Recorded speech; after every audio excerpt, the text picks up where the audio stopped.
माननीय अध्यक्ष जी, बहुत बहुत आभार। और आपने हमेशा बराबरी का व्यवहार किया है, तो हम भी ये अपेक्षा करते हैं कि जैसे 10 मिनट 11 मिनट आप लोग बोले तो आपसे किसकी बराबरी हो सकती है? आप बीच में टोक देते हैं तो अब लड़खड़ा जाएंगे। आपसे किसकी बराबरी हो सकती है? किसी की नहीं हो सकती। माननीय नेता सदन ने विजन डॉक्यूमेंट पे ये 24 घंटे का ऐतिहासिक चर्चा करा करके ये पूछना चाहा है हम सभी लोगों से।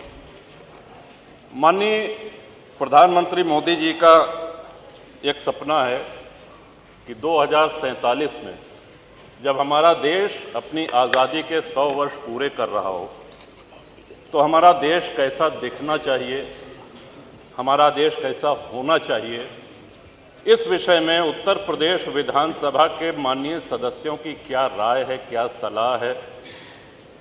इस निमित्त ये विशेष आह्वान किया गया है। श्रीमान, कल से हम सभी लोग देख रहे हैं, बहुत से माननीय सदस्य तो इसमें ऐसे बोल रहे हैं जैसे ये बजट पे बोल रहे हों या धन्यवाद प्रस्ताव के विरोध में बोल रहे हों। हम लोगों को अपनी राय देनी है, अपने सुझाव देने हैं। वो सुझाव यदि मानने लायक हुआ तो मानेंगे, नहीं मानने लायक हुआ कोई बात नहीं। इस तेजी से बदलती हुई दुनिया में नई तकनीकें आ रही हैं, उसमें हम कैसे आज विश्व के साथ खड़े रहें। आज हमको अपने अंदर सुधार क्या करना है, व्यवस्था में क्या परिवर्तन लाना है, कैसे हम विश्व के अग्रणी देशों में अपनी गिनती कराएं, कैसे हम विश्व गुरु बने जो कि पहले भारत था। इस विषय में सुझाव देने के बजाय लोगों की आवाज़ आती है कि साहब 47 की बात छोड़ दीजिए, 2027 में हम आ रहे हैं। अरे कहीं मोदी जी ने कहा है क्या कि 2047 में हम ही प्रधानमंत्री रहेंगे, या नेता सदन ने कहा है क्या कि 2047 में हम मुख्यमंत्री रहेंगे? पार्टी और नेता आएगी जाएंगी, राष्ट्र का एक दृष्टिकोण होना चाहिए, एक लंबी लॉन्ग टर्म प्लानिंग होनी चाहिए ताकि हमारे देश की उन्नति हो सके और हम एक विश्व के अग्रणी राष्ट्र में अपनी गिनती करा सके। इसलिए ये सदन श्रीमान, आज हमारे देश के सामने सबसे बड़ा खतरा जो बाहर से भी है और अंदर से भी है वो है आतंकवाद का। आतंकवाद इतना नित्य प्रयोग किया जाने वाला शब्द है कि हम इसको हल्के में लेने लगे। कल्पना करें, अमरनाथ जी दर्शन करने यदि कोई भक्त जाता है, बड़ी संख्या में लोग जाते हैं, 80,000 सैन्य बल लगते हैं सुरक्षा देने के लिए। क्या हम कल्पना कर सकते हैं अगर वहां सेना और सैनिक बल न हो तो जो श्रद्धालु हैं, जो दर्शनार्थी हैं, क्या वो दर्शन कर सकते हैं? उनके साथ आतंकवादी क्या व्यवहार करेंगे, और जो व्यवहार करेंगे क्या जाति पूछकर करेंगे? अभी हाल में पुलवामा हुआ है, आप सभी लोगों ने देखा है, हम सभी लोग इसके गवाह हैं। कलमा जानते हो, कलमा पढ़ो। कलमा नहीं पढ़ पाए, वस्त्र उतार करके, लिंग देख करके ये निर्धारित किया गया कि ये हिंदू है, और हिंदू देख करके मारा गया। वहां किसी ने जाति नहीं पूछी। किसी भी चीज का बंटवारा हो, चाहे वो घर का हो, संपत्ति का हो, व्यापार का हो, अगर आप बांटेंगे तो उसको कमजोर करेंगे। श्रीमान, भारत सबसे बड़ा विश्व का आबादी वाला देश है, सबसे बड़ा लोकतंत्र है, और इसका बहुत बड़ा श्रेय इसमें जाता है कि बहुसंख्यक हिंदू समाज यहां रहता है। जिन देशों में संविधान लागू है, विश्व के जिन देशों में संविधान लागू है, जहां राजतंत्र है, सुल्तान है बैठे या कोई तानाशाह है, उसकी हम बात नहीं कर रहे हैं। जिन देशों में संविधान लागू है, समय के साथ देश काल परिस्थिति के अनुसार संविधान में संशोधन होते रहते हैं। लेकिन जिन देशों में संविधान लागू है, क्या कहीं उसका प्रिएम्बल, क्या कहीं उसकी प्रस्तावना बदली गई है? विश्व में एक भी देश ऐसा नहीं है जहां प्रस्तावना ही उठा के बदल दी जाए। संविधान शिल्पी बाबा साहब अंबेडकर, संविधान सभा के अध्यक्ष बाबू राजेंद्र प्रसाद, पंडित जवाहरलाल नेहरू, सरदार पटेल, सरोजनी नायडू जी, कृपलानी जी, ऐसे ऐसे विद्वानों ने मिलकर के हमारे संविधान की रचना करी और उसकी प्रस्तावना को ही 1976 में इमरजेंसी में, आपातकाल में, एक झटके में, जब देश में लोकतंत्र नहीं था, बदल दिया गया।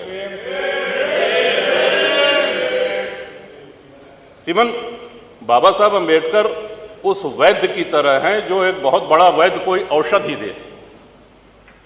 अब आप पहुंच जाइए बीच में कि नहीं साहब इनसे बड़े तो हम वैद्य हैं, इन्होंने क्या कहा, ये गर्म पानी के साथ लेना है, गर्म नहीं ठंडे दूध के साथ लो। कहने इसमें क्या है, कहने इसमें अदरक मिला दो, इसमें क्या है, लहसुन प्याज मिला दो। तो जो वैद्य ने दवा दी है उसकी तो ऐसी तैसी हो गई। इतने बड़े, और 2047 में सबसे जरूरी है भारत की जनता को जागरूक करना। लोकतंत्र के साथ जब भी कुठाराघात होता है, जब भी उपहास होता है लोकतंत्र का, जनता को बोलना पड़ेगा, बोलना पड़ता है। नेता कितना भी मजबूत हो, राष्ट्र कितना भी मजबूत हो, लेकिन राष्ट्रवासी वो जागरूक हों, मुखर हों। और इसके पीछे शिक्षा प्रणाली एक बहुत बड़ा कारण है। मैकाले की शिक्षा प्रणाली ने हमको हीन भावना सिखा दी है। आज हमारे गुरुकुल बंद हो गए हैं। धीरे धीरे ये प्रयास हो रहा है कि हमारा गौरवशाली इतिहास आज हमारे बच्चों तक पहुंचे और उसके लिए इंटरनेट जैसी कई सुविधाएं उपलब्ध हैं। श्रीमान, भारत में लगभग हर प्रमुख धर्म का व्यक्ति रहता है। हिंदू हैं, मुसलमान हैं, सिख हैं, ईसाई हैं, लेकिन किसी भी जैन हैं, किसी भी अन्य धर्मानुयायी के धर्मस्थल से पैसा नहीं लिया जाता है। कहीं आपने सुना है मस्जिद से पैसा ले रही है सरकार, चर्च से पैसा ले रही है सरकार? लेकिन 4 लाख के ऊपर हिंदू मंदिर ऐसे हैं जो सरकारी नियंत्रण में है और सरकार चढ़ावे का पैसा उनसे लेती है। जो भक्त जाता है, जो दर्शनार्थी जाते हैं, वो ईश्वर के प्रति अपना समर्पण करते हैं। सरकारी नियंत्रण मंदिरों पर से हटना चाहिए। आपके माध्यम से, इस सदन के माध्यम से अपनी ये बात पहुंचाना चाहेंगे श्रीमान। और हमारा स्पष्ट मानना है, लोगों ने जापान की तुलना करी कि साहब जापान कभी किसी का गुलाम नहीं रहा, और जापान हो, यूरोप के कई देश हों, उनके साथ सबसे बड़ा फायदा जानते हैं क्या है? उन्होंने अपने आस्तीन में सांप नहीं पाले हुए हैं। हमारे आस्तीन में इतने सांप हैं कि हम अपने घर के सांपों से लड़े कि बाहर के दुश्मनों से लड़े। आपका इशारा हो गया श्रीमन, 2 मिनट। बहुत अच्छे हो, इशारा समझते हो। अंग्रेज जब भारत में आए, उसके पहले हमारी जीडीपी विश्व की जीडीपी के 30% से अधिक थी। पूरा व्यापार हम करते थे, और जब गए तो लगभग 1-1.5% बचे थे। हम कंगाली पे आ गए थे। अंग्रेज जब आए तो 60 से 70 हजार अंग्रेज सैनिक थे कुल, और उस समय अविभाजित भारत की आबादी 60 करोड़ थी।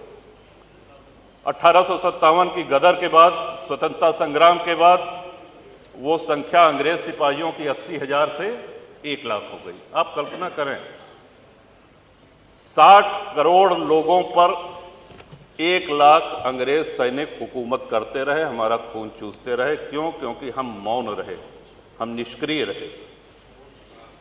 और आज़ादी के बाद भी हमको अहिंसा का एक ऐसा पुट पढ़ा दिया गया कि अहिंसा परमो धर्मा। हाँ ठीक है, अहिंसा परमो धर्मा है, लेकिन इसकी दूसरी पंक्ति है अहिंसा परमो धर्मा धर्म हिंसा तथैव च।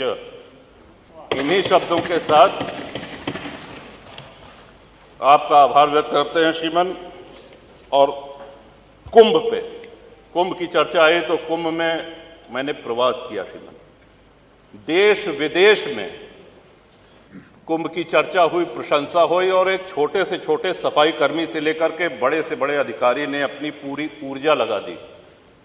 मैं समझता हूं कि इतने बार तो माननीय नेता सदन गोरखपुर नहीं गए होंगे जितनी बार प्रयागराज गए हैं। सुबह न देखा न शाम देखा, हमेशा पहुंचते रहे।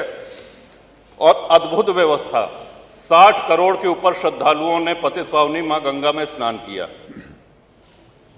इतना बड़ा जमावड़ा सनातनियों का, लेकिन कहीं ये नारा सुनने को मिला कि साहब इस मजहब के, इस धर्म के लोगों को हम नहीं रहने देंगे। कहीं किसी दूसरे धर्म, किसी दूसरे मजहब के किसी धर्म स्थल को कोई नुकसान पहुंचाया गया? एक नारा कहीं लगा? यही सनातन की, यही हिंदू धर्म की महानता है। और श्रीमन, भारत इसीलिए धर्मनिरपेक्ष राष्ट्र है क्योंकि हिंदू बाहुल्य है, सनातन बाहुल्य है। हम 2047 में विजन में जो योगदान देना चाहते हैं, हम इस महान सदन के आदरणीय सदस्यों के माध्यम से जो सलाह पहुंची है, उस सलाह में अपनी अंतिम एक बात अवश्य जोड़ना चाहेंगे कि कृषि भूमि हमारे देश में कम हो रही है, नगरों का, गांवों का निर्माण हो रहा है, प्लॉटिंग हो रही है, सड़कें निकाली जा रही हैं, हमारी आबादी बढ़ रही है, लेकिन हमारी कृषि भूमि में कमी हो रही है। इस चिंता को भी ध्यान में रखें और इस सदन के माध्यम से माननीय जो नीति निर्धारक हैं, जो केंद्र में बैठे हैं, आदरणीय प्रधानमंत्री जी, वो भी अवगत हों। आपने अवसर दिया, बहुत बहुत धन्यवाद। माननीय नेता